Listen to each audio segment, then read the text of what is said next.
Nicolas, bonjour. Bonjour Bruno. Alors tu travailles chez Tracker qui permet de suivre les influenceurs ou plutôt les impacteurs. Je crois qu'on peut suivre dans Tracker les gens qui sont importants pour nous, pour une marque. Alors les gens qui sont importants pour moi, pour ma marque, c'est les gens qui ont un impact sur mon audience, qui ont un impact sur mon produit, qui ont un impact sur ma réputation. Donc moi je préfère le mot de impacteur parce qu'on est tout de suite dans la compréhension de qu'est-ce qu'on attend de ces individus qui nous intéressent. Et un influenceur, alors ça prendrait quelle définition maintenant ? Le problème du mot influenceur, c'est qu'il a été tellement usé, abusé.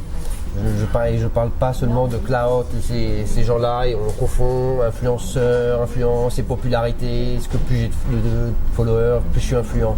Tout ça finalement n'est pas très important. Ce qui compte, c'est est-ce que par ma position, par mon activité, je peux impacter une marque. Et on va me dire, est-ce que c'est de la sémantique ?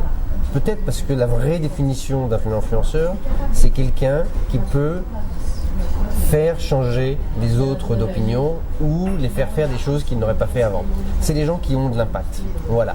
Donc moi je trouve que le mot impacteur, il reflète vraiment cette réalité de ce que devrait être, si tu veux, un influenceur tel qu'on devrait l'entendre.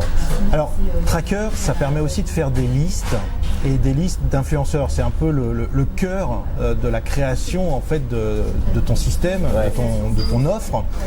Donc est-ce que ça veut dire que tu avances dans la vision que tu as de l'utilisation de l'outil et que tu essayes de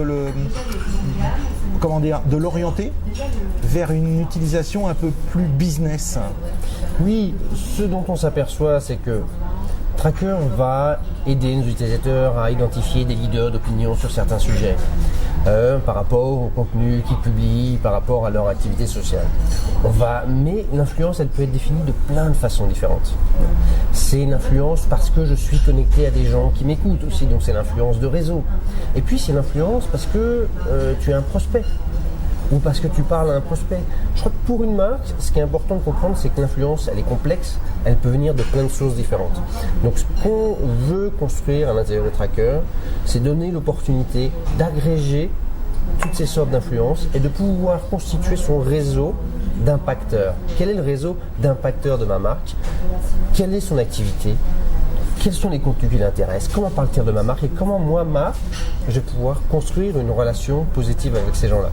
Et donc, voilà vraiment la direction dans laquelle va la plateforme. Oui, on va continuer à faire de la découverte, mais on veut vraiment ouvrir la plateforme sur beaucoup plus d'approches, parce qu'on est conscient que cette influence, elle est très complexe. Elle va au-delà de ce que peut être une simple liste. Merci beaucoup Nicolas. Merci Bruno.